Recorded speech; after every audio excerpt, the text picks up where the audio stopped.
46 సంవత్సరాల సుదీర్ఘ విరామం తరువాత ఒడిశాలోని పూరి జగన్నాథుని ఆలయంలో ఉన్నటువంటి రత్న భాండాగారం రహస్య ద్వారాలను జూలై 14వ తేదీన తెరవబోతున్నటువంటి నేపథ్యంలో ఈ రత్న భాండాగారం యొక్క రహస్యం ఏంటనేది మనం తెలుసుకునేటువంటి ప్రయత్నం చేద్దాం. ప్రస్తుతం మనతో పాటు ఉన్నారు ప్రముఖ ఆధ్యాత్మికవేత్త శ్రవంతి గారు. మేడంతో మాట్లాడదాం. అమ్మ నమస్తే. నమస్తే అమ్మ. 46 సంవత్సరాల సుదీర్ఘ విరామం తర్వాత పూరి జగన్నాథుని ఆలయంలో ఉన్నటువంటి రత్న భాండాగారం రహస్య గది తలుపులు తెరవబోతూ ఉన్నారు. ఏంటి అసలు ఆ రత్న భాండాగారం యొక్క రహస్యం ఏంటంటే ఏం చెప్తారు? గుడిలో స్వామికి మాన్యాలు అనేవి ఇస్తూ ఉంటారు. అంటే ఒక క్షేత్రం పరిడవిల్లాలి అంటే గనక స్వామికి ఎప్పటికప్పుడు నిత్య నైవేద్యాలు కానివ్వండి, నిత్య దీపారాధన కానివ్వండి, గుడిని సంరక్షించడానికి పనిచేసే వాళ్ళకి జీతాలు కానివ్వండి, అవన్నీ కూడా చెల్లుబాటు అవ్వాలి అని అంటే కనుక భక్తులు ఇచ్చిన హుండీలో వేసే పైకమే కాకుండా రాజులు మాన్యాలు ఇచ్చేవాళ్ళు, నగలు వాళ్ళ అంటే ఒక్కొక్కసారి ఎట్లా అంటే ఈ యుద్ధాన్ని గెలిస్తే కనుక ఈ నగల్ని ఇస్తామని చెప్పి ఇలా చేయిస్తాం స్వామి అని చెప్పడం. అలా స్వామికి అత్యంత విలువైన బంగారం నగలు కానివ్వండి, వజ్ర వైడూర్యాలు కానివ్వండి, ఎన్నో రకాల జెమ్స్ ఉన్నాయి మనకి, పగడాలని లేకపోతే కెంపులని, ఇలాంటివన్నీ కూడా రత్నాలు, ఇవన్నీ కూడా స్వామికి కైంకర్యం చేసిన వాళ్ళు చాలామంది ఉన్నారు. అయితే అందులో భాగంగా స్వామి ఎప్పటికప్పుడు స్వామికి ధనం ఎంతైతే ఉందో, ఆయన అంటే నిజంగా చెప్పాలి అని అంటే ఆస్తి ఎంత వరకు పెరుగుతూ ఉందో ఆ నిధుల యొక్క రేట్ పెరుగుతూనే ఉంటుంది కదా అనేది లెక్కించడం అనేది పరిపాటి. ఇప్పుడు మీరు తిరుమలలో కూడా చూస్తే గనక మామూలుగా ఈ కాయిన్స్ అవన్నీ కూడా జల్లెడ పడుతూ ఉంటారు. రూపాయి కాయిన్లని ఒకవైపు, ₹10 ఒకవైపు పడుతూ ఉంటారు. అలా లెక్కించడం అనేది స్వామి ధనం ఎంత వచ్చింది అనేది, ఎంత ఉంది అనేది మీరు స్క్రోలింగ్స్ లో చూస్తూ ఉంటే కూడా ఇవాళ అత్యధికంగా స్వామి వారికి 2 కోట్లు వచ్చాయి, 3 కోట్లు వచ్చాయి అని చెప్పి చెప్తూ ఉంటారు. ఎప్పటికప్పుడు స్వామి ఆస్తి ఎంత ఉందని, అసలు భక్తులు ఎంత సమర్పించారు అనేది పారదర్శకత అనేది ఉండాలి అనేది రూల్ అనమాట. ఎగ్జాక్ట్లీ. అది మనం పూరి జగన్నాథ్లో 1978 తర్వాత లెక్కించలేదు. ఇంకా ఆ భాండాగారాన్ని లెక్కించేసి ఎప్పటికప్పుడు విలువైన నగలన్నీ కూడా మళ్ళీ లోపల పెట్టేసి దాన్ని తాళం వేయడము, ఆ తాళం చేతులు జాగ్రత్తగా పదిలపరచుకోవడము, అలాగే ఒకవేళ తాళం చేతులు 2 ఉన్నాయనుకోండి ఇద్దరి దగ్గరగా విడివిడిగా పెట్టడం అనేది పరిపాటి. ఓకే, పూరి జగన్నాథుని ఆలయంలో ఉన్నటువంటి ఈ రత్న భాండాగారం యొక్క తాళం అనేది మిస్ అయింది. ఇది ఎలా మిస్ అయింది? ఇంకొకటి 1978లో స్వామివారి సొమ్మును లెక్కించారు కదా, అప్పుడు స్వామివారి ఆస్తి విలువ ఎంత ఉంది? చాలా పెద్దగానే ఉంది ఆస్తి విలువ. అప్పుడు 1978కే కొన్ని కోట్ల విలువ ఉందన్నమాట. అయితే అది ఎంతవరకు పెరిగింది చూద్దాము అని అనుకుంటే ఆ తర్వాత నుంచి ఎప్పుడు కూడా మరలా ఓపెన్ చేయలేదు. కానీ ఎన్ని రోజులు ఎంత దాటేసినా కూడా భగవంతుడి దృష్టికి వెళ్ళేదాకా ఆయన ఎప్పుడు దృష్టి ఉండనే ఉంటుంది. కాకపోతే భక్తులు ఎప్పుడైనా మర్చిపోయారనుకోండి ఆయనే గుర్తు చేసుకుంటాడు. ఎందుకనంటే మనల్ని రక్షించడమే కాదు, తన సొమ్ముని రక్షించుకోవడానికి కూడా భగవంతుడే రక్షించుకోవాలి. మళ్ళీ మనం కేవలం నిమిత్త మాత్రులమే. అయ్యో మనం ఎవరు మనని గుర్తించరు కదా, మనని ఎవరు క్వశ్చన్ చేసే అధికారం ఎవరికి లేదు కదా అని అనుకుంటే ఎప్పటికైనా భగవంతుడికి, యూనివర్స్కి, చిత్రగుప్తుడు అంటారు చూసారా, చిత్రగుప్తుడు అంటే ఏంటంటే ఎలా రికార్డ్ చేస్తారు మనం చేసే పనులన్నీ కూడా చాలా చిత్రంగా రికార్డ్ చేసుకుంటారట. ఎక్కడ రాస్తారంటే చాలా గుప్తంగా రాస్తారట. ఎక్కడ రాస్తారో మన పాపపుణ్యాలు అనేది తెలియదు మనకి, ఎలా రికార్డ్ చేస్తారో కూడా తెలియదు మనకి. సో అలా ఇన్ని రోజులు గడిపేసినా కూడా లాస్ట్కి వచ్చేసరికి ప్రభుత్వం మారింది కాబట్టి ఇప్పుడు ఖచ్చితంగా లెక్కించాల్సిన అవసరం ఉంది అని చెప్పడము అదొకటి. ప్రత్యేకంగా తాళం మిస్ అయింది అని అంటే అది అనుకోకుండా మిస్ అయిందా లేకపోతే దాచేశారా అని కూడా మనకి డౌట్ రావచ్చు. ఎగ్జాక్ట్లీ. ఎందుకంటే అలాంటి డౌట్ ఉత్పన్నం అవుతుంది. మరి లోపల 46 సంవత్సరాలుగా అసలు స్వామివారి సొమ్మును ఇంతవరకు లెక్కించలేదంటే అసలు ఏమైంది, తాళం చెవి ఎలా మిస్ అయింది అనేటువంటి అనుమానాలు అయితే అందరికీ రేకెత్తిస్తాయి. కాకపోతే ఎప్పుడైతే ఆ భాండాగారం ఓపెన్ అయిన తర్వాత అంతకు ముందున్న దానికి ఎటువంటి ఇది జరగలేదు, తరగలేదు ఆస్తి అలానే ఉంది అన్నప్పుడు భక్తులందరూ కూడా గుండెల మీద చేతులు వేసుకోవడానికి అవకాశం ఉంటుంది. అమ్మయ్య స్వామి ఇది ఎక్కడికి పోలేదు అని చెప్పి. ఎందుకనంటే స్వామికి సమర్పించినవి ఎప్పుడైనా కూడా అది స్వామివారికే చెల్లి ఉండాలి. స్వామివారు ఎప్పటికప్పుడు కూడా అవి ధరిస్తూ ఉండాలి. ఇప్పుడు ఎవరైనా చేయించి ఇచ్చారనుకోండి, ఇప్పుడు మనకే ఉన్నారు, మన అమ్మమ్మ పెట్టిందో నానమ్మ పెట్టిందో ఉంటాయి. ఎప్పుడైనా ఫంక్షన్కి వేసినప్పుడు నేను వేసింది పెట్టుకోలేదా అని అడుగుతారు ఎవరైనా కానీ. అంటే ఏంటి, ప్రేమపూర్వకంగా అడగడమే, మనని అనుమానించినట్టు కాదు కదా. అలానే భగవంతుడికి సమర్పించుకున్నవి, భగవంతుడికి సంబంధించిన ఆస్తి వరకు తప్పకుండా ఎప్పటికప్పుడు పారదర్శకత ఉండి భక్తులందరికీ కూడా లెక్క ఉండవలసిందే. మీరు చూస్తే తిరుమలలో కూడా ఇప్పటికీ కూడా కుబేరుడు సంకెళ్ళు వేసి స్వామివారిని తీసుకెళ్లేది సేవగానే చేస్తారు. అది కూడా ఆయన వడ్డీ కట్టకపోయేసరికి ఒకసారి కుబేరుడు వచ్చి స్వామివారికి సంకెళ్ళు వేసి తీసుకెళ్ళారట. ఇంకా వడ్డీ కట్టలేదు నువ్వు అని చెప్పి, అది ఇంకా సేవగానే చేస్తారు అక్కడ స్వామికి. అంటే ఏది చేసినా కూడా అది స్వామి కోసమే కాబట్టి ఇప్పుడు కూడా ఇన్నేళ్ళు అసలు లెక్కించలేదంటే ఆశ్చర్యంగా ఉంది. మామూలుగా స్వామివారి బ్రహ్మ పదార్థమే మార్చి 12 సంవత్సరాలకు ఒకసారి కొత్త వాటిల్లో పెట్టడము, స్వామివారివి మళ్ళీ మామూలు మానవ మాతృలకి చేసినట్టుగా దహన సంస్కారాలు చేయడం అనేది ఎప్పటికప్పుడు వస్తూనే ఉంది. 40 సంవత్సరాలు అంటే ఇప్పటికి 3 సార్లు పదార్థం ఏదైతే రహస్య పదార్థం ఉందో అది కొత్త వాటిలోకి మార్చడం జరిగింది. అది చాలా పెద్ద ఎత్తున పెద్ద ఉత్సవంగా భావిస్తారు. ఊరికే మీరు స్వామివారిని చేసే చెక్కని కూడా, వేప చెక్క కూడా అలా ఉత్తిగా వెళ్ళి తీసుకొచ్చారు. వాళ్ళొక గ్రూప్ ఉంటుంది, వాళ్ళు వెళ్ళి వాళ్ళు అక్కడ అడవిలో పడుకొని ఒకళ్ళకి కళ వస్తుంది అనమాట. ఆ కళని బట్టి ఆ చెక్క ఎక్కడ ఉంది, ఆ దేవతా వృక్షం ఎక్కడ ఉంది అనేది చూసుకొని వెళ్ళి తీసుకొచ్చుకుంటారు. కేవలం దేవదారు వృక్షాలతో మాత్రమే తయారు చేస్తారు. మరి అలాంటి పెద్ద ఎత్తున జరిగేది కూడా 12 సంవత్సరాలకు ఒకసారి ఇప్పుడు 3 సార్లు జరిగిపోయింది. మరి ఎప్పటికప్పుడు లెక్క వేయాల్సినది ఇట్లా 45 ఆల్మోస్ట్ 46 సంవత్సరాల నుంచి ఎందుకు ఇంకో 4 ఏళ్ళు పోతే 50 అర్ధ శతాబ్దం అయిపోతుంది కదా. మరి అన్నాళ్ళు ఎందుకు అంటే ప్రభుత్వం మారిన తర్వాత ఉన్నత స్థాయి ఒక కమిటీని ఏర్పాటు చేశారు. ఆ కమిటీ కూడా ఎట్టి పరిస్థితుల్లో జూలై 14వ తేదీన ఈ రత్న భాండాగారం యొక్క తాళాలు మీరు తెలవాల్సిందే, ఒకవేళ తాళం లేకపోయినా మీరు తలుపులు బద్దలు కొట్టైనా సరే స్వామివారి సొమ్మును లెక్కించాల్సిందే అంటూ ఇప్పుడు ఒడిశా ప్రభుత్వానికి సిఫార్సులు అయితే చేయడం జరిగింది. నిజంగా చెప్పాలి అని అంటే ఆ కమిటీ వాళ్ళకి మనం అందరం కూడా ధన్యవాదాలు తెలపాలి.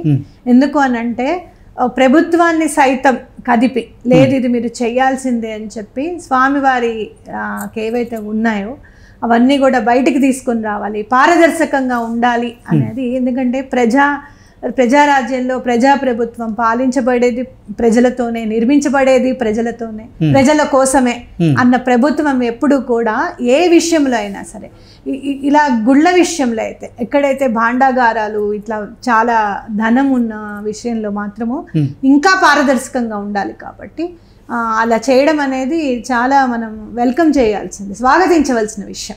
కాబట్టి తప్పకుండా జూలై 14 మీరే కాదు నేను కూడా వెయిట్ చేస్తూ ఉన్నాను.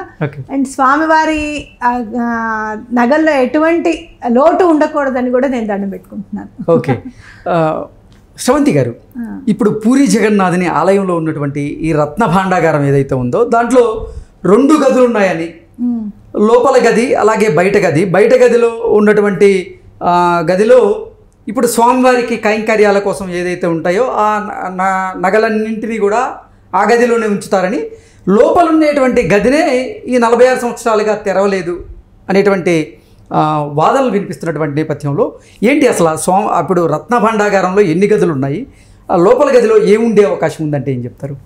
ఇప్పుడు రత్న భాండాగారంలో ఎన్ని గదులు ఉన్నాయి అని అంటే మనం నేను పుట్టక ముందు చూసిన వాళ్ళు మాత్రమే చెప్పగలగాలి.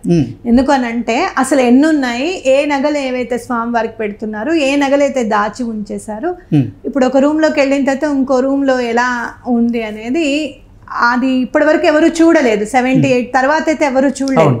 అదే మీరు ప్రసాదాల గురించి చెప్పండి, బోలెడ్ రకాల 56 రకాల ప్రసాదాలు పెడతారు, ఈ ప్రసాదం పెడతారు, ఆ ప్రసాదం పెడతారు, కుండ మీద నుంచి కుండ పెడతారు, ఇవన్నీ తెలుసు మనకి. ఎందుకంటే మనం చూస్తున్నాం కాబట్టి ఇన్ని సంవత్సరాల నుంచి.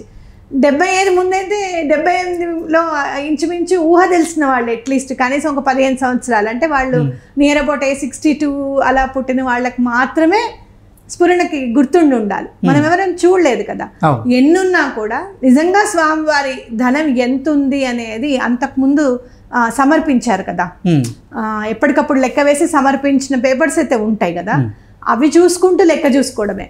నిజంగా ఎన్ని తలుపులు ఉన్నాయని కానీ ఎన్ని రూమ్లు ఉన్నాయని కానీ మనకు తెలియదు. అదే మీరు అనంత పద్మనాభ స్వామి టెంపుల్ అయితే అది ఎవరికి తెలియదు. మొదటి నుంచి అవి గదులు ఎప్పటికప్పుడు క్లోజే ఉన్నాయి కాబట్టి, సడన్ గా తెరుచున్నారు కాబట్టి నేలమాళిగలు ఎన్ని ఉన్నాయి అనేది తర్వాత లెక్కేశారు. ఇప్పుడు మళ్ళీ లెక్కేసేటప్పటికి తెలుస్తుంది మనకి అప్పుడుది ఇప్పుడుది సేమ్ ఉందా లేదా అని చెప్పి. కానీ అంతకు ముందు ఉన్నదా పరిశీలించాలి వీళ్ళు, అసలు ముందు ఎంత వరకు ఉంది అనేది పరిశీలించాలి. అది అనంత పద్మనాభ స్వామి ఆలయంలో నేలమాళిగల్లో తీసినటువంటి ధనం ఏదైతే ఉందో కొన్ని లక్షల కోట్ల విలువ చేసేటువంటి ధనం బయటపడింది. ఇప్పుడు ఈ రత్న భాండాగారాన్ని గనక పూరిలో తెరిస్తే అంతే సొమ్ము బయటపడేటువంటి అవకాశం ఉందా? తప్పకుండా ఉంది. ఎందుకంటే జగన్నాథుడు చాలా, మీరు పూరిలో అడుగు పెడితే మీకు ఏం గుర్తుండదండి, అస్సలు ఏమీ గుర్తుండదు. మీరు ఎలా అయితే తిరుపతికి వెళ్తే ఇప్పటికీ నాకు అనుభవం ఏంటి అంటే, మీరు బ్యాగ్లో ఏమన్నా ఫర్ సపోజ్ ఒక 50,000 క్యాష్ తీసుకెళ్లారనుకోండి, క్యాష్ అంతా ఖర్చు అయిపోతుంది తిరుపతిలో. అది కొనుక్కుందాం, ఇది కొనుక్కుందాం, ఇది చేద్దాం, అది చేద్దాం. మీరు 20 తీసుకెళ్తే 20 ఖర్చు అవుతుంది. అలా అంటే ఆధ్యాత్మిక కేంద్రం కదా, అసలు మనకేం గుర్తుండదు. ఇంకా స్వామివారికి సంబంధించినవి కొనుక్కోవాలి, స్వామివారితో మమేకమై ఉండాలనేది మాత్రమే, ఆ ప్రేమ మాత్రమే ఉంటుంది మన మెదడులో. అలానే మీరు పూరికి వెళ్తే గనక స్వామి అసలు ఇంతే ఉన్నాడా లేకపోతే చేతుల వరకే ఉన్నాడా అంత తెలీదు, రారమ్మని పిలుస్తున్నట్టు ఉంటుంది అనమాట జగన్నాథుడు. ఇంకా ఆయన గురించి చెప్పాలి అని అంటే అది అనుభవైక వేద్యమే. అట్లా మీరు చూసారనుకోండి స్వామి గురించి వెళ్తే, అక్కడ లోపలికి వెళ్ళిన తర్వాత స్వామి చెల్లెలు సుభద్ర అలాగే బలరాములు వారు తప్పించి ఇంకేమీ కనపడదు అనమాట. అంటే అలాంటి ప్రేమ ఉంటుంది అక్కడ ఖచ్చితంగా. కాబట్టి మనకి ఎంత విలువైనది ఏంటి అనేది మనం అక్కడ వాళ్ళు లెక్కేస్తేనే తెలుసుకోవాల్సింది అనమాట. ఈ రత్న భాండాగారాన్ని ఆ ద్వారాలు తెరవడం కొంతమందికి నచ్చడం లేదు, అది ఆపేటువంటి ప్రయత్నం చేస్తూ ఉన్నారు. అందులో భాగంగానే బలరాముని యొక్క విగ్రహం ఈ రథయాత్రలో కింద పడడం జరిగింది అంటూ కొంతమంది ప్రచారం చేస్తూ ఉన్నారు. దీన్ని ఎలా చూడాలి? ఇప్పుడైనా కూడా చూడండి, మీరు ఇప్పుడు అనంత పద్మనాభ స్వామిది ఓపెన్ చేయకూడదు అని అంటే, లేదు చేయాల్సిందే, అక్కడ ఎంత ఉందో తెలుసుకోవాల్సిందే అని చెప్పి అప్పటిదాకా ఓపెన్ అవ్వంది మనం ఓపెన్ చేశారు వాళ్ళు. ఇది అప్పటిదాకా ఓపెన్ అవ్వంది కాదు, 78 నుంచే కావాలని ఎవరన్నా ఓపెన్ చేయలేదా, లేకపోతే అందులో ఏమన్నా మిస్ అయ్యాయా అందుకని ఓపెన్ చేయనివ్వట్లేదా, ఇలాంటి ఆలోచనలన్నీ వస్తాయి. ఎప్పుడు కూడా భక్తుడికి అయ్యో స్వామివారి ధనం ఏమైపోయిందో, అసలు స్వామివారి దగ్గర ఉందా లేదా అనే క్వశ్చన్ మార్క్ ఏ భక్తుడికి ఉండకూడదు. అలాంటివి ఉండకూడదు అంటే ఖచ్చితంగా తెరిచి అంతకు ముందు ఉన్నదే ఇప్పుడు కూడా ఉంది అని చెప్పే పారదర్శకత ఉంది, అక్కడ కనపడాలి. ముందు ఏ కమిటీ కూడా మీరు వచ్చి ఓపెన్ చేయండి అని చెప్పే విధానం కాకుండా ఎప్పటికప్పుడు ఒక రూల్ పెట్టుకోవాలి. 2 ఏళ్లకు ఒకసారో 3 ఏళ్లకు ఒకసారో లెక్కిద్దాము, ఇవన్నీ ఉన్నాయని చెప్పి చెప్దాం భక్తులకి అని చెప్పాల్సిన బాధ్యత వాళ్ళకు ఉంది. ఇప్పుడు మనం తిరుమల టీటీడీ కూడా అంతే కదా, ప్రతిసారి స్వామివారికి బంగారం నిల్వ ఇంత ఉంది, స్వామివారికి ఫిక్స్డ్ డిపాజిట్స్ ఇంత ఉన్నాయి, భూములు ఇన్ని ఉన్నాయని చెప్పుకుంటూ వస్తాం. అలా ఇన్నాళ్ళు మనం అలా చెప్పుకోలేదు కాబట్టి కొన్ని గుళ్ళకైతే మీరు మాన్యాలు ఇచ్చినవన్నీ కూడా కరిగిపోయినవి ఉన్నాయి. ఎన్నో ఎకరాలు 100 ఎకరాలు ఇచ్చినవి కూడా 2 ఎకరాలకి 3 ఎకరాలకి 6 ఎకరాలకి పడిపోయి ఉన్నాయి. చాలా గుళ్ళు దీనావస్థలో ఉన్నాయి, అంటే కైంకర్యానికి ఏమీ లేక దీపానికి ఏమీ లేక ఉన్నాయి. అవన్నీ మనము చూసుకోకపోబట్టే కదా ఆ పరిస్థితి వచ్చింది. కాబట్టి అలాంటి పరిస్థితి ఏ క్షేత్రానికి ఉండకూడదు. అలాంటి పూరి జగన్నాథుడి క్షేత్రానికి అయితే అసలు ఉండకూడదు. జగన్నాథుడు అందులో జగద్గురువు. నిజంగా చెప్పాలి అని అంటే స్వామే గురువుగా వచ్చి మనకి గీతను ఉపదేశించిన వారి క్షేత్రం కాబట్టి అస్సలు ఎటువంటి పరిస్థితుల్లోనూ భక్తులకి క్వశ్చన్ మార్క్ అనేది ఉండకూడదు. అక్కడ తప్పకుండా స్వామివారి ఇవి ఏమన్నా ఉన్నాయా, అసలు ఏమన్నా తరిగిపోయాయా అని తెలుసుకోవాల్సిన బాధ్యత భక్తులుగా మన మీద ఉందనే నేను అనుకుంటున్నాను. ఓకే, శ్రవంతి గారు, పూరి జగన్నాథుని ఆలయంలో ప్రతి 12 సంవత్సరాలకు ఒకసారి బ్రహ్మ పదార్థాన్ని మారుస్తూ ఉంటారు. అసలు ఈ బ్రహ్మ పదార్థం అంటే ఏంటి, దాంట్లో ఏముంటుంది అనేది చాలా మందికి అంటే తెలుసుకోవాలనేటువంటి కుతూహలం అయితే ఉంది. అసలు ఈ బ్రహ్మ పదార్థం అంటే ఏంటి శ్రవంతి గారు? బ్రహ్మ పదార్థము అని అంటే స్వామివారు ఏవైతే చెక్కతో చేసినవి విగ్రహాలు ఉన్నాయో, మనకి మామూలుగా ఎక్కడైనా రాయితో చేసిన విగ్రహాలు ఉంటాయి, ఇక్కడ చెక్కతో చేసినవి. అయితే అవేంటంటే స్వామివారు 12 సంవత్సరాలకు ఒకసారి బ్రహ్మ పదార్థం ఏదైతే ఉంటుందో అది కళ్ళకి కంతలు కట్టేసేసుకొని చీకటిగా ఉన్న రూమ్లో నుంచి ఈ విగ్రహం నుంచి ఇందులో నుంచి కొత్త దానిలోకి మార్చడం అనేది జరుగుతుంది. అది 12 ఏళ్లకు ఒకసారి జరుగుతుంది. అది ఆషాఢ మాసంలోనే జరుగుతుంది అనమాట ఎప్పుడు కూడా. అయితే అది స్వామివారి గుండె అని అందరికీ నమ్మకం. అంటే శ్రీకృష్ణ పరమాత్మని వారి గుండె ఇంకా సజీవంగా ఉంది అని చాలా మంది నమ్ముతూ ఉంటారు. అది పూరి జగన్నాథుని ఆలయంలోనే ఉంది అంటూ ఉంటారు. అది నిజమేనా? అది నిజమేనే అనుకోవాలి. ఎందుకనంటే మీరు పూరి క్షేత్రానికి అడుగు పెట్టిన వెంటనే మీకు ఎప్పుడెప్పుడు గుళ్ళోకి వెళ్ళాలా, ఎప్పుడెప్పుడు స్వామిని దర్శించుకోవాలా అని అనిపిస్తుంది ఒకటి. రెండోది, మీరు అసలు గుళ్ళోకి వెళ్తూ ఉంటేనే సైడ్కి ఒక పూరి జగన్నాథుడిది మాత్రమే ఉంటుంది. అంటే హిందూయేతరులు ఎవరు కూడా గుడిలోకి వెళ్ళలేరు అనమాట. ఓకే, హిందువులు మాత్రమే వెళ్ళగలరు. స్వామి అనుమతిస్తే మాత్రమే లోపలికి వెళ్ళగలం అంటారు. స్వామి అనుమతి కాదు, హిందువులు మాత్రమే లోపలికి వెళ్ళాలి. మిగతా ఏ మతస్థులు కూడా లోపలికి వెళ్ళకూడదు. కానీ స్వామి ఎంత దయామయుడో చూడండి.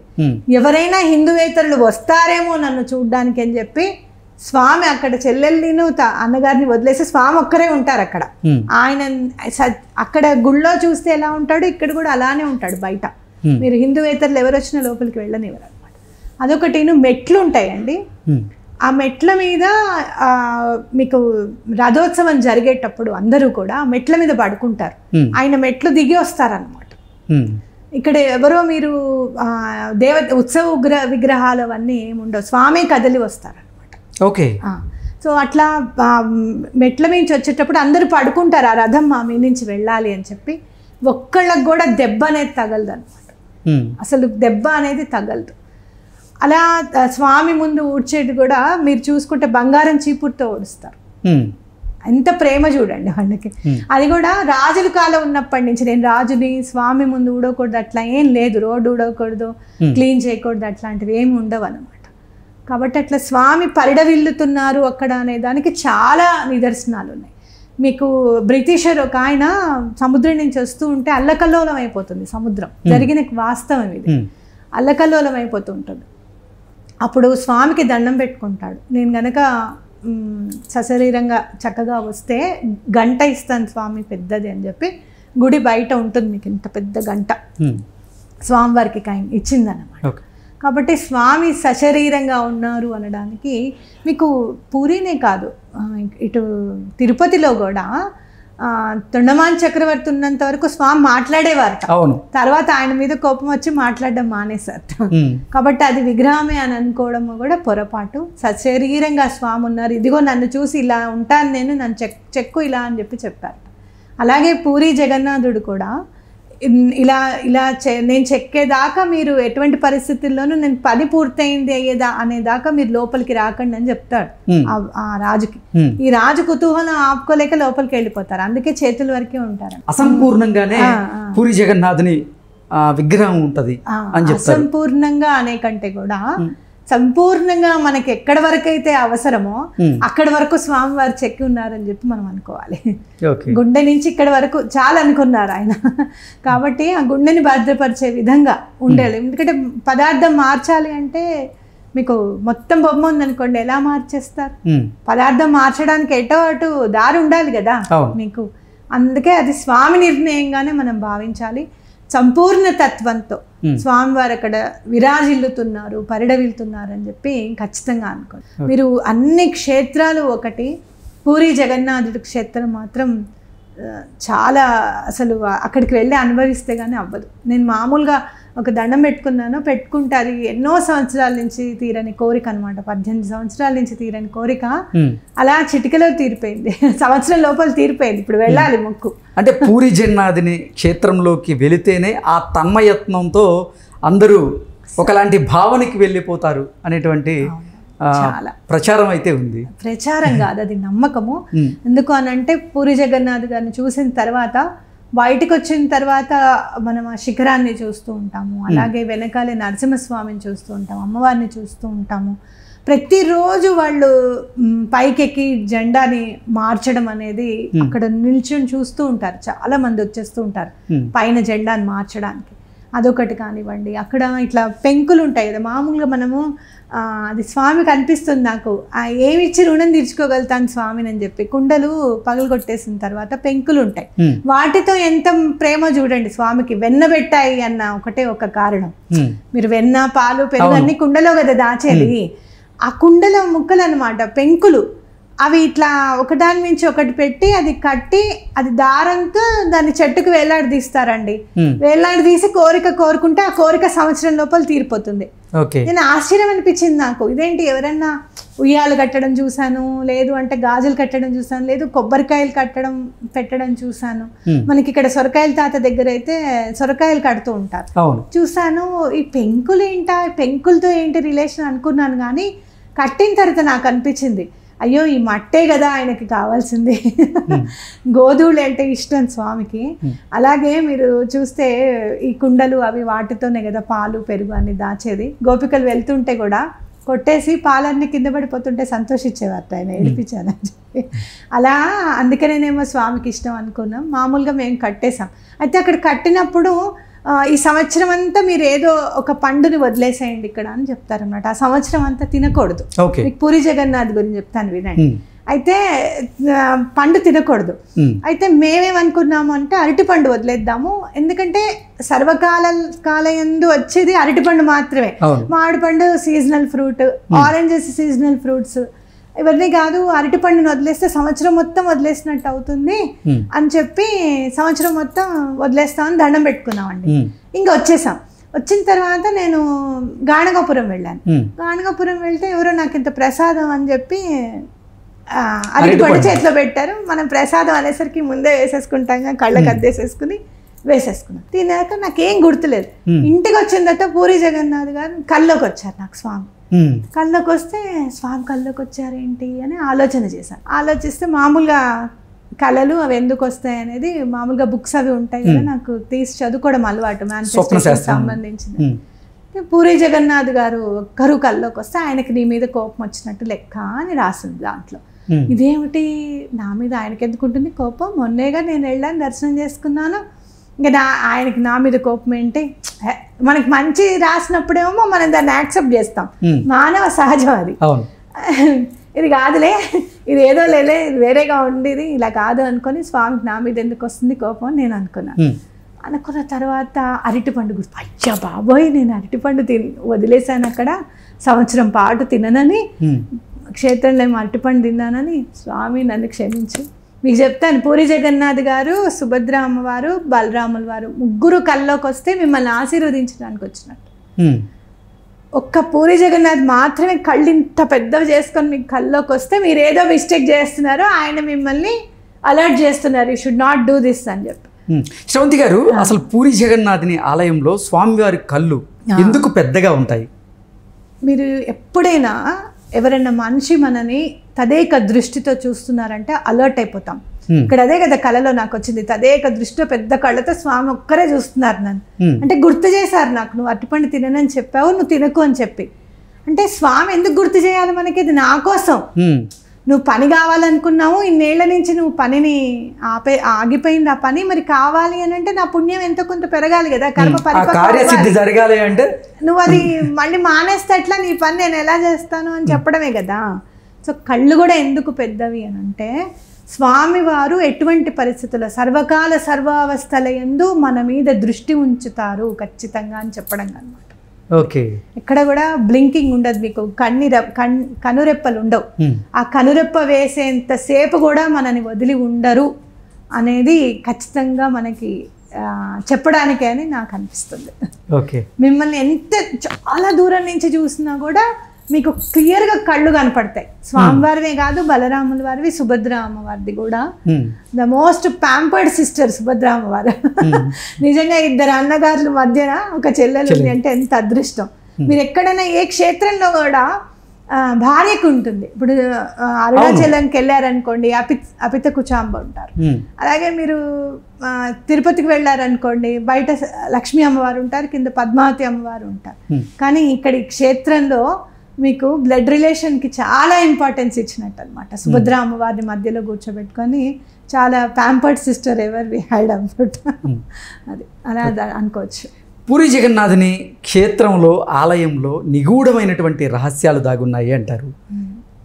ఆ క్షేత్రంలో ఉన్నటువంటి రహస్యాలు ఏంటి శ్రవంతి గారు? మెయిన్ మీరు చూసుకుంటే కనుక చాలా మంది చెప్పేది జెండా ఇటువైపు అపసవ్య దిశలో ఎగురుతున్నాను అంటారు, కానీ నేను అక్కడ నుంచి చూసినప్పుడు మాత్రం అన్ని వైపులా తిరుగుతుంది జెండా. అంటే కొన్ని ఎలా అంటే కొంతమంది అలా చెప్పి అదే నిజం కాబోసు అనేసి మనం అనుకుంటాం అన్నమాట. అలాంటివి జరిగినప్పుడు ఏమంటారంటే కొంతమంది మీరన్నీ నమ్మేస్తారు, ఇలా కాదు వీళ్ళు చెప్పేది అబద్ధం అని చెప్పి మన ధర్మాన్ని అవహేళన చేసే అవకాశం ఉంది. కాబట్టి ఏదైనా కూడా మీరు పూరి జగన్నాథ్ గురించే కాదు, ఏ క్షేత్రం గురించి అయినా కూడా ఇది ఇలా జరుగుతుందిట అన్నప్పుడు ఎవరికి వాళ్ళం దాన్ని ఒక్కసారి ఇది నిజమా, ఇది ఇలా జరుగుతుందా అని చూసుకొని, అలా జరుగుతోంది అంటే అది ఎందుకు జరుగుతోంది, అలా కాదు అంటే అది అలా ఉందండి, అది కాదండి అని చెప్పే బాధ్యత మన మీద ఉంది. కాబట్టి నేను చూసినప్పుడు మాత్రం అన్ని దిశల వైపు సవ్యంగానే తిరుగుతుంది జెండా. అలాగే ఏ పక్షులు కూడా ఎగరవు అని చెప్పడం జరిగింది. కాకపోతే పక్షులు కొన్ని రౌండ్గా చుట్టూరా తిరగడం మాత్రం నేను చూశాను. నీడ మాత్రం పడింది చూడలేదు నేను. మీకు అందులో కూడా నీడ పడదని చెప్పి కూడా రాశారు పూరి జగన్నాథ్ గారు గురించి. నీడ పడదు అనేది మాత్రం ఖచ్చితం. అలాగే ప్రసాదం ఖచ్చితంగా ఒక కుండ మీద ఒకటి పెట్టే వండుతారు. పైన కుండ మీద ఉన్నది తొందరగా ఉడికిపోతూ ఉంటుంది కింద కుండ కంటే కూడా. అలాగే ఎలా సాధ్యం? అది స్వామివారి లీల. వాళ్ళు చెప్తారు, మాకు తెలీదు, మేము అనుకుంటాము ఈ 56 రకాలు మేము ఉండగలుగుతామా అని అనుకుంటారట. కానీ ఎంత తొందరగానో అది ఏ టైంకి అవ్వాలో ఆ టైంకి వండి ఇచ్చేస్తూనే ఉంటారట వాళ్ళు. అండ్ ఇంకోటి ఏంటంటే అక్కడ ప్రసాదము అయిపోయిన తర్వాత ఎండిపోయిన ప్రసాదాన్ని కూడా దాచి ఒక పింక్ కలర్ బట్టలో కుట్టి పెట్టుకుంటారు. పెట్టుకుని అవి దాచుకుంటారు. ఎండిపోయిన అన్నం బియ్యం లాగానే ఎండిపోయి అయిపోతుంది, ఇంకా పాడవడం వాసన ఉండడం అంతా ఏమి ఉండదు. అది అలా ఎండబెట్టేసేసి ఆ ఎండబెట్టింది మళ్ళీ ఒక దాంట్లో పెట్టి కుట్టుకొని పెట్టుకుంటారు. అంటే స్వామి ప్రసాదం అని అంటే స్వామికి చాలా ఇష్టం కదా, భోగం కదా అంతా కూడా. ఆ భోగం మన దగ్గర ఉంటే భోగభాగ్యాలన్నీ మనమే అని అనుకుని పెట్టుకుంటారు అనమాట. ఇలాంటివి మనం నమ్మచ్చు. కొన్ని మాత్రం మనం తెలుసుకోవాలి ఇది నిజమా కాదా అని చెప్పి. కానీ స్వామివారి భోగానికి మాత్రం కడితే భోగభాగ్యాలు తప్పకుండా సిద్ధిస్తాయి అనేది మాత్రం మనం నమ్మాలి.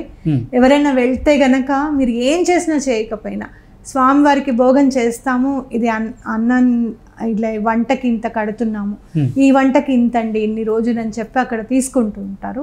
అక్కడ మాత్రం తప్పకుండా కట్టండి. ఎందుకు అని అంటే స్వామివారి భోగానికి కడితే మన భోగ్య భాగ్యాలకి ఎటువంటి లోటు ఉండదు. తప్పకుండా మనం ఒక మెట్టు పైకి ఎదుగుతాం. గుడికి వెళ్ళి అక్కడ స్వామివారికి కట్టిన తర్వాత తప్పకుండా జీవితంలో ఎదుగుదల అనేది ఉంటుందని ఖచ్చితంగా చెప్పుకోవచ్చు. పూరి జగన్నాథుని రథయాత్రలో వాడేటువంటి రథానికి కూడా కొన్ని రహస్యాలు ఉన్నాయంటారు. ఏంటి ఆ రహస్యాలు? ప్రేమ. మీరు చూడండి ఎక్కడైనా కూడా ఆ పూరి జగన్నాథ్ అంటే కృష్ణుడు అంటేనే ప్రేమ, ప్రేమ అంటేనే కృష్ణుడు. మీరు చూస్తే ఒక్కొక్కసారి ఒక్కొక్కటి వైశిష్ట్యత జరుగుతూ ఉంటుంది. ఒకసారి అయితే లాస్ట్ ఇయర్ నేను చూశాను, వర్షం పడుతూ ఉంది కానీ స్వామివారి రథం దగ్గర మాత్రం వర్షం పడడం లేదు. భక్తులందరూ తడిసిపోతున్నారు. మీరు వీడియో ఉంటుంది చూడండి కావాలంటే. భక్తులందరూ తడిసిపోతూ ఉంటారు కానీ రథం దగ్గర స్వామి దగ్గర ఎటువంటి వర్షము పడదు, డిస్టర్బెన్స్ ఉండదు అనమాట. జగన్నాథ రథ చక్రాలు అసలు దేనికి సంకేతం? సూర్యచంద్రుడికి. ఎప్పటి వరకైతే స్వామివారి రథం అలా బయటికి వస్తూ ఉంటుందో అప్పటిదాకా సూర్యచంద్రుడు అలానే ఉంటారు అని చెప్పి ఖచ్చితంగా నమ్మొచ్చు అనమాట. మన మనుగడకి ఆయనకి ఏమవసరం, రథంలో బయటికి రావాలని కాదు, వచ్చి మనందరినీ ఆయన చూడడం అదొకటిను, ప్రకృతిని పరవశింపజేయడం. భగవంతుడు బయటికి ఎందుకు రావాలి, ఉత్సవమూర్తులుగా ఉండి కూడా భగవంతుడు మాడవీధుల్లో ఎందుకు తిరగాలి తిరుపతిలో అంటే ప్రకృతిని మైమరిపించడానికి. అంటే మా స్వామి మన దగ్గరికి వస్తున్నాడా, మీరు అది చూసారు చూడండి, తరలి రాద తనే వసంతం తన దనికి రాని వనాల కోసం. అంటే చెట్లు చేమలు పుట్టలు ఇవన్నీ స్వామి దగ్గరికి వెళ్ళలేవు. అన్ని పువ్వులు స్వామివారికి సమర్పించబడలేవు, కానీ స్వామివారు ఎప్పుడైతే వస్తారో అవన్నీ ఆనందపడతాయి మీకు. అప్పుడు అందుకనే 2021లో కోవిడ్ అని చెప్పి మీకు బయటికి స్వామివారిని మాడవీధుల్లో తిప్పకపోతే తిరుమలలో ఎంత తుఫాను, ఎంత గోల, మొత్తం రాళ్ళు రప్పలు మెట్లు అన్ని మళ్ళీ కట్టుకోవాల్సి వచ్చింది. అంటే ప్రకృతికి అంత కోపం వచ్చింది అని ఒక్కళ్ళ ప్రాణం కూడా అదే అది ప్రకృతి కోసం అన్నమాట. స్వామి అలా రావడం అనేది మన కోసం అని మనం నమ్మాలి. ఓకే స్రవంతి గారు, మనిషి వలె పూరి జగన్నాథునికి కూడా పూరిలో అంత్యక్రియలు చేస్తూ ఉంటారు. సాక్షాత్ భగవత్ స్వరూపానికి అంత్యక్రియలు ఏంటి అసలు?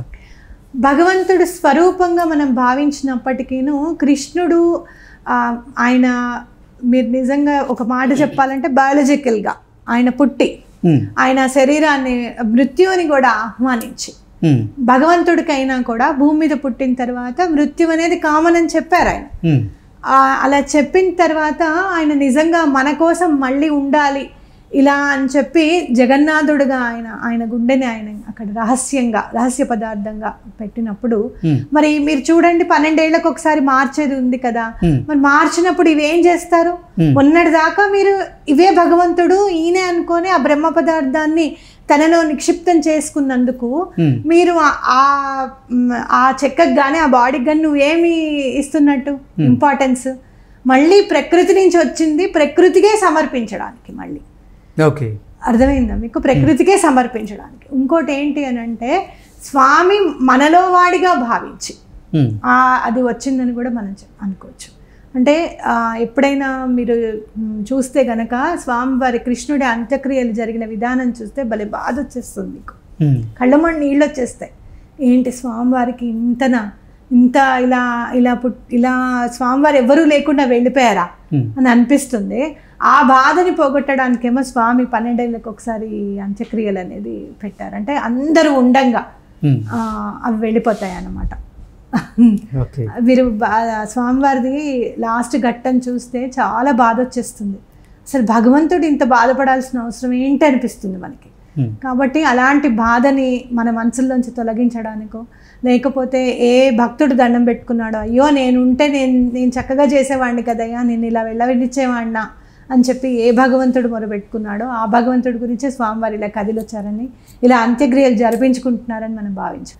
స్రవంతి గారు, అసలు పూరి జగన్నాథుని అవతారానికి గల కారణాలు ఏంటి అంటే ఏం చెప్తారు?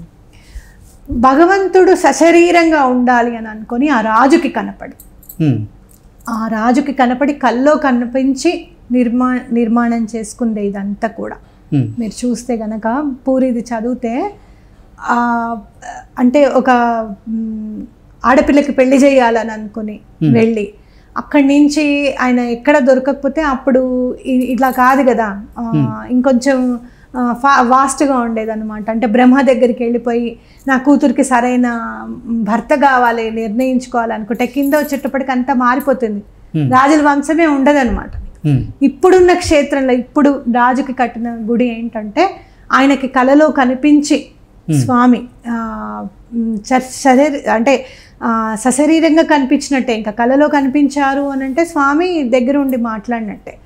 నాకు గుడి కట్టమని చెప్పి ఇలా నేను ఉంటాను ఇక్కడ అని చెప్పి స్వామి తనంతట తన కదిలి వచ్చి మన కోసం ఉన్నట్టే అన్నమాట. మీరు చూస్తే పాన్ కూడా మీరు అంటే తాంబూలం అంటారు, పాన్ అంటారు హిందీలో, అది కూడా స్వామివారు కావాలి నాకు అని చెప్తే ప్రతిరోజు ఒక అబ్బాయి వచ్చి పాన్ తీసుకెళ్తూ ఉంటాడు అనమాట. రాజు ఎక్కడ అకౌంట్లో వేసుకోవాలంటే రాజుగారి అకౌంట్లో వేసుకోమంటూ ఉంటాడు. రాజుగారు ఏంటి ఇంత రోజు ఎవరు తింటున్నారు ఈ పాన్ అని చెప్పి అనుకుంటే ఒకసారి అక్కడికి వెళ్ళేటప్పటికి స్వామివారి దగ్గర ఆ కాగితం ఉంటుంది అనమాట, పాన్ చుట్టించిన పేపర్ లాంటిది. ఇప్పుడంటే పేపర్స్ ఉంటాయి, అప్పుడంటే ఆకులోనే చుట్టిస్తారు కదా, అక్కడ స్వామి దగ్గర పడి ఉంటుంది అనమాట. అప్పుడు ఇప్పటికీ కూడా ఎవరైతే అప్పుడు ఆ వంశీకులు ఇచ్చారో ఇప్పటికీ కూడా స్వామివారికి తాంబూలం ఆ వంశీకుల నుంచే వెళ్తుంది అనమాట. మీకు గుడి దగ్గర ఆ షాప్ ఉంటుంది, వాళ్ళ దగ్గర నుంచే వెళ్తుంది. అట్లా ఎంతో మందిని ఉద్ధరించడానికే స్వామి కల్లో కనపడి మన కోసం నిజంగా ఆ బ్రహ్మ పదార్థం ఉంది అంటే స్వామి గుండె మన కోసం ఉంది అని అంటే భక్తపరాయణుడి కదా మరి. అంటే బ్రహ్మ పదార్థం అన్నా స్వామివారి గుండె ఒకటే. అది అందుకని టచ్ చేసేటప్పుడు కళ్ళకు గంతలు కట్టుకుంటారు. అది ఏంటి, అది ఎలా ఉంటుంది అనేది ఎవరికి తెలియదు. చాలా మెత్తగా ఉంటుంది.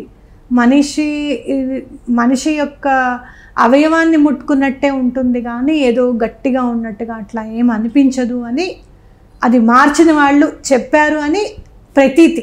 అది మార్చిన వాళ్ళతో అయితే ఎప్పుడు ఎవరు డైరెక్ట్గా మాట్లాడింది లేదు, వాళ్ళు అసలు మాట్లాడరు.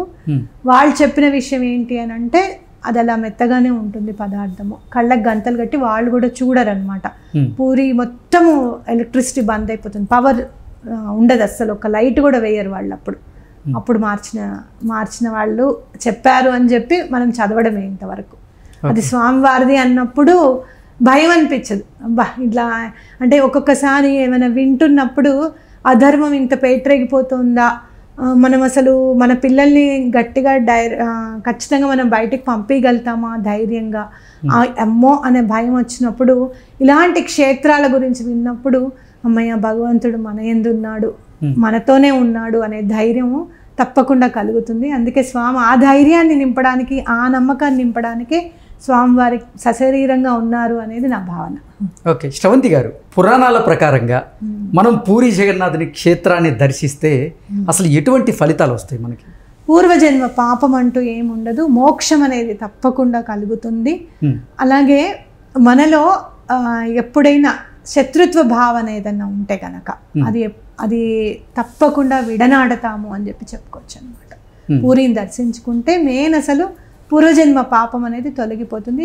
ఈ జన్మలో మీకు ఏదైనా పని కావాలనుకోండి, కర్మ పరిపక్వం అవ్వాలి. ఇప్పుడు నేనున్నాను 18 సంవత్సరాల నుంచి పని జరగలేదు, మరి ఇప్పుడు ఎందుకు జరిగింది? ఆ కర్మ పరిపక్వం అయింది. అది ప్రాపర్టీ విషయం, అది మా నాన్నగారిది. మా నాన్నగారు పోయి కూడా 15 సంవత్సరాలు అయింది. అంతకుముందు ఆయన దగ్గరికి వచ్చి 10 సంవత్సరాలు అయింది. ఆ 25 సంవత్సరాలు అవ్వలేదు, ఆయన పోయిన తర్వాత ఇప్పుడు అవ్వలేదు. ఇంకెప్పుడురా బాబు మనం అసలు దాన్ని ఏమైనా ఎంజాయ్ చేస్తామా లేదా అని అనుకున్న సమస్య అక్కడికి వెళ్ళిన వెంటనే అయింది అంటే కర్మ పరిపక్వం అయింది. స్వామిని చూసినంతలోనే, చూసి ఆయనకి ముడుపు కట్టినంతలోనే, ఏం కట్టాము పగిలిపోయిన పెంకులే కదా కట్టి స్వామి ఇది అని చెప్పి ఆయనకి ఇచ్చింది ఒకే ఒక్క దక్షిణ, అరటిపండు తిననని చెప్పి. అది కూడా మర్చిపోయి తింటే కూడా అది కూడా గుర్తు చేశారు స్వామి.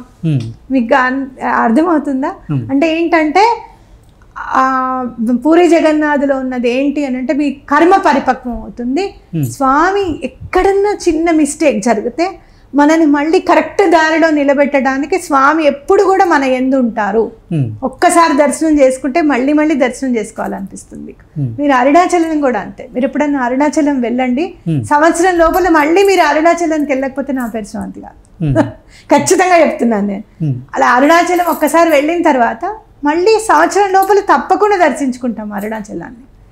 పైగా అరుణాచలం వెళ్ళిన తర్వాత వెళ్ళక ముందు వెళ్ళిన తర్వాత 2 గీతలు ఉంటాయని, అంటే వెళ్ళక ముందు మనం ఏదైతే పాపాలు చేస్తామో ఆ పాపాల రాశి అంతా కూడా అరుణాచలం వెళ్ళి గిరి ప్రదక్షిణ చేసిన వెంటనే ఆ పాప రాశిని దగ్ధం అవుతుంది అంటారు. తప్పకుండా మేము వెళ్తే అరుణాచలం వెళ్తే మా వారు అంతా చూసేసిన తర్వాత ఆయన డ్రైవ్ చేస్తున్నారు, అలసిపోయారు బాగా. రమణ మహర్షి ఆశ్రమం దగ్గరికి వచ్చేసరికి ఇంకా అలసట వచ్చింది. అయితే నేను రాను ఆశ్రమానికి, మీరు వెళ్ళండి అని అన్నారు. అంటే స్వామి ఇక్కడికి వచ్చిన తర్వాత ఆయనని దర్శనం కాకుండా ఉంటుందా, ఆయన గురువు, మరి ఆయన ప్రేమ ఎంత ఉంటుంది అని అంటే సర్లే పద వస్తాను అని. కానీ 10 నిమిషాలే అన్నారు, నన్ను ఇలా చేయబెట్టి 5 నిమిషాలు వచ్చేద్దాను రండి అన్నాను నేను. సరే అని చెప్పి లోపలికి వెళ్తే గంట సేపు ఆయన మెడిటేషన్లోకి వెళ్ళిపోయారు. ఆయన వెళ్ళారు, రమణుల్ని చూశారు, కళ్ళు మూసుకొని కూర్చున్నారంటే 1 అవర్ తర్వాత కళ్ళు తెరిచారు మా వారు. నాకు ఇక్కడి నుంచి రావాలనిపించట్లేదు అస్సలు, చాలా ప్రశాంతంగా ఉంది.